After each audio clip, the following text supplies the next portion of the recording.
Hello दोस्तों, स्वागत है आपका हमारे यूट्यूब चैनल राजा हब में। दोस्तों, आज हम लोग मेडिएवल हिस्ट्री में महमूद गजनवी का आक्रमण को पढ़ने वाले हैं। इससे पहले वाला वीडियो में हम लोगों ने भारत पर अरब आक्रमण के बारे में पढ़ चुके हैं। अगर आप लोगों ने उस वीडियो को नहीं देखा है तो डिस्क्रिप्शन में लिंक दिया हुआ है, आप लोग वहाँ से जाके उस वीडियो को देख सकते हैं।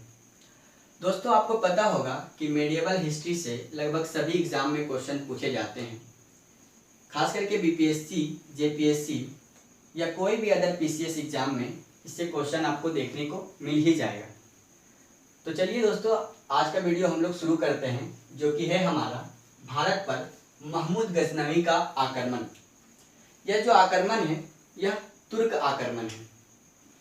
अफगानिस्तान के गजनी प्रदेश में यामनी वंश की स्थापना अल्पतगीन ने की थी। देखिए, भारत पर प्रथम तुर्क आक्रमण जो किया था वह यामनी वंश के राजाओं ने किया था। भारत पर प्रथम तुर्क आक्रमण यामनी वंश के राजाओं ने किया था, जिसकी स्थापना अल्पतगीन ने की थी और जिसका राजधानी था गजनी। अल्पतगीन का पुत्र था सुबुक्तगीन। अल्पतगीन का पुत्र सुबुक्तगीन था, जिसने भारत पर प्रथम तुर्क आक्रमण किया। अल्पतगीन का पुत्र सुबुक्तगीन था, जिन्होंने भारत पर प्रथम तुर्क आक्रमण किया, जो कि यह जो तुर्क आक्रमण किया यह एक हिंदू शाही शासक जयपाल के विरुद्ध किया। ठीक है, और सुबुक्तगीन का पुत्र था महमूद गजनवी। तो यहाँ पे आप लोग कंफ्यूज मत होइएगा। यामनी वंश की स्थापना अल्पतगीन ने की। अल्पतगीन का पुत्र था सुबुक्तगीन और सुबुक्तगीन का पुत्र था महमूद गजनवी। तो महमूद गजनवी 998 ईस्वी से 1030 ईस्वी तक। सबसे पहले देखिए कि सुबुक्तगीन का पुत्र था महमूद गजनवी और पिता के शासन काल में गजनवी जो है वह खुरासान का शासक था। जब पिता की मृत्यु हुई तो महमूद गजनवी, सुबुक्तगीन के दो पुत्र थे, महमूद गजनवी और इस्माइल। महमूद गजनवी जो था वो ज़्यादा ताकतवर था। सुबुक्तगीन जो है वह अपना उत्तराधिकारी जो इस्माइल को चुना था, लेकिन महमूद गजनवी इस्माइल से ज़्यादा ताकतवर थे। उन्होंने इस्माइल को बंदी बना लिया और खुद राजा बन गए। तो महमूद गजनवी ने 27 वर्ष की अवस्था में गजनी प्रदेश का सुल्तान बना 998 ईस्वी में। ठीक है, सुबुक्तगीन जो है 27 वर्ष की अवस्था में गजनी प्रदेश का सुल्तान बनता है और खलीफा से प्रमाण पत्र प्राप्त करके यामीन उद दौला और आमीन उल मिल्लाह की उपाधि धारण करता है। आपको बता दें कि खलीफा कौन होते थे। पिछले वीडियो में भी हम लोग खलीफा के बारे में जिक्र किए हैं। तो खलीफा जो थे वह मुस्लिमों के धार्मिक गुरु होते थे। खलीफा उस समय जो भी राजा के पद पर होते थे उन्हें खलीफा से इजाज़त लेनी होती थी। तो महमूद गजनवी ने खलीफा से इजाज़त ली और खलीफा ने उन्हें यामीन उद दौला और आमीन उल मिल्लाह की उपाधि दिया और महमूद गजनवी को दुनिया का प्रथम सुल्तान माना जाता है, क्योंकि इन्होंने खलीफा से प्रमाण पत्र प्राप्त किया था। इसलिए इनको जो है दुनिया का आजम यानी कि दुनिया का प्रथम सुल्तान कहा जाता है। इसका जो है भारत पर आक्रमण करने का एक कारण था धन को लूटना। आप लोग यहाँ पे याद रखिएगा कि महमूद गजनवी का साम्राज्य विस्तार करने का कारण नहीं था। उनका जो कारण था भारत पर आक्रमण करने का वह था धन को लूटना, ना कि साम्राज्य को विस्तार करना। इसको आप लोग याद रखिएगा। आगे देखते हैं। 1000 ईस्वी से 1027 ईस्वी के बीच गजनवी भारत पर 17 बार आक्रमण किया। गजनवी जो है 1000 ईस्वी से 1027 के बीच भारत पर 17 बार आक्रमण करता है और इसका उल्लेख जो है एक इतिहासकार हेनरी इलियट, देखिए हेनरी इलियट इसका उल्लेख करता है कि महमूद गजनवी ने भारत पर 17 बार आक्रमण किया। यह जो हेनरी इलियट है यह एक इतिहासकार रहे हैं, जिन्होंने बताया कि महमूद गजनवी ने भारत पर 17 बार आक्रमण किया है। अब हम लोग देखते हैं कि 17 बार आक्रमण जो किया उसमें से जो जो आक्रमण इंपॉर्टेंट है उसको हम लोग यहाँ पे पढ़ेंगे। सबसे पहले आक्रमण जो किया वह 1001 में किया, जो कि जयपाल के विरुद्ध किया। अभी हम लोग देखें कि महमूद गजनवी के जो पिता थे सुबतगीन, उन्होंने भी भारत पर जब आक्रमण किया था तो वह जो आक्रमण किया वह जो है जयपाल के विरुद्ध किया था। ठीक है, तो महमूद गजनवी जो भारत पर पहला आक्रमण करता है 1001 में, वह हिंदू शाही शासक जयपाल के विरुद्ध करता है और इसमें जो है जयपाल पराजित हो जाता है और वह जो है अपमानित महसूस करते हुए आत्महत्या कर लेता है। तो भारत पर पहला आक्रमण महमूद गजनवी ने 1001 में किया जयपाल के विरुद्ध, और जयपाल जो है अपमानित महसूस करते हुए आत्महत्या कर लिया। अब अगला है 1008 ईस्वी में, 1008 ईस्वी में नगरकोट का अभियान किया। नगरकोट जो है वह हिमाचल प्रदेश में है। 1008 ईस्वी में नगरकोट का अभियान किया, यह हिमाचल प्रदेश में है। और यह अभियान जो है 1008 ईस्वी में नगरकोट का अभियान, यह अभियान मूर्तिवाद के विरुद्ध महमूद की पहली जीत मानी जाती है, जिसके कारण महमूद को जो है बुद्ध शिकन भी कहा जाता है, क्योंकि नगरकोट का अभियान मूर्तिवाद के विरुद्ध पहली अभियान थी। फिर 1018 ईस्वी में कन्नौज पर आक्रमण करता है और मथुरा पर आक्रमण करता है, और मथुरा के जो शासक हैं वह कुलचंद थे।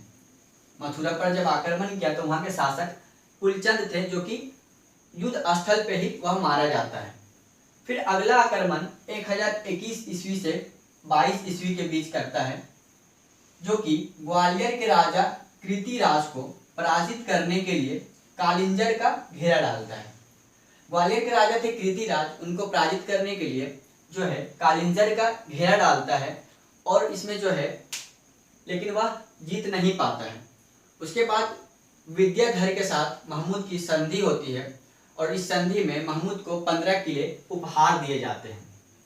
और भारत में महमूद के 17 आक्रमण हुए, उसमें से सबसे ज़्यादा जो महत्वपूर्ण है वह है 1025 ईस्वी में जो आक्रमण करता है सोमनाथ मंदिर पर।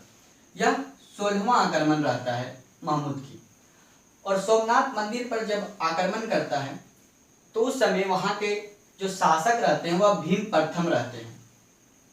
और इस आक्रमण में जो है महमूद को 20 लाख दिनार की संपत्ति प्राप्त होती है।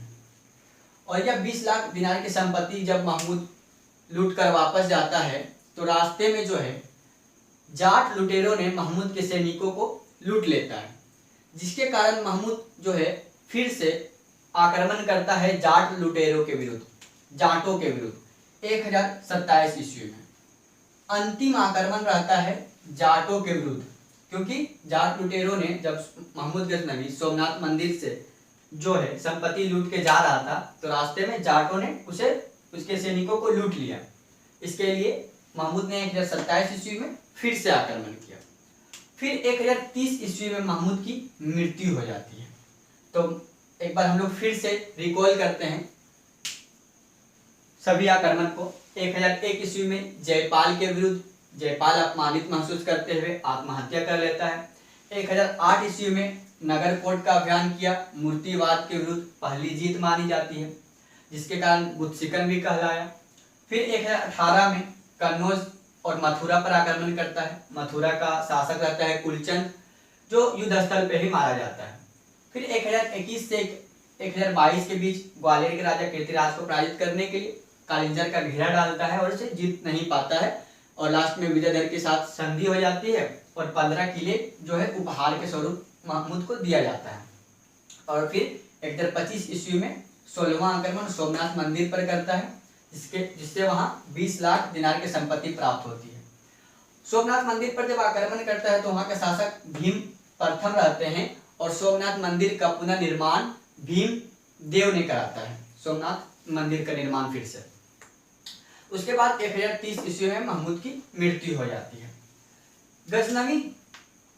गजनवी के दरबार में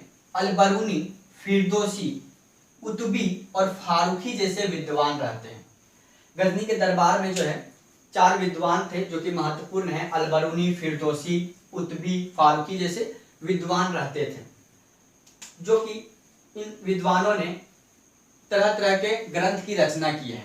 जैसे कि फिरदौसी ने शाहनामा नामक ग्रंथ की रचना की है। फिरदौसी ने शाहनामा ग्रंथ की रचना किया है। वहीं उतबी ने तारिक उल यामिनी नामक ग्रंथ की रचना किया है। अलबरूनी जो है वह महमूद गजनवी के साथ भारत आया था, याद रखिएगा आप लोग। अलबरूनी, चारों में से अलबरूनी महमूद गजनवी के साथ भारत आया था। अलबरूनी जो है, अलबरूनी तहकीके हिंद या किताबुल हिंद नामक ग्रंथ की रचना करता है अरबी भाषा में, अलबरूनी ने। और अलबरूनी महमूद गजनवी के साथ भारत आया था। वहीं किताबुल हिंद जो है, किताबुल हिंद का अंग्रेजी अनुवाद एडवर्ड सी शखाऊ ने किया है। किताबुल हिंद का जो अंग्रेजी अनुवाद किया है वह एडवर्ड सी शखाऊ ने किया है। वहीं हिंदी अनुवाद शांताराम और रजनीकांत शर्मा ने किया है। हिंदी अनुवाद कौन किया है? शांताराम और रजनीकांत शर्मा ने। और जो महमूद गजनवी के दरबारी इतिहासकार उतबी रहता है, दरबारी इतिहासकार जो था वह उतबी था महमूद गजनवी का। तो दोस्तों, आप लोग इसको अगर आप अच्छे से समझ गए हैं तो इसके बाद आप लोग क्वेश्चन बैंक को जरूर बनाइएगा, ताकि क्वेश्चन बैंक बनाने से आपको पता चलेगा कि इस चैप्टर से किस तरह का क्वेश्चन पूछा जाता है। तो दोस्तों, अगर आपको हमारा वीडियो अच्छा लगा हो तो वीडियो को लाइक करिए, शेयर करिए और चैनल को सब्सक्राइब कर लीजिए और बेल आइकन को भी दबा लीजिए, ताकि हमारे आने वाले सभी वीडियो की नोटिफिकेशन आपको मिलते रहे।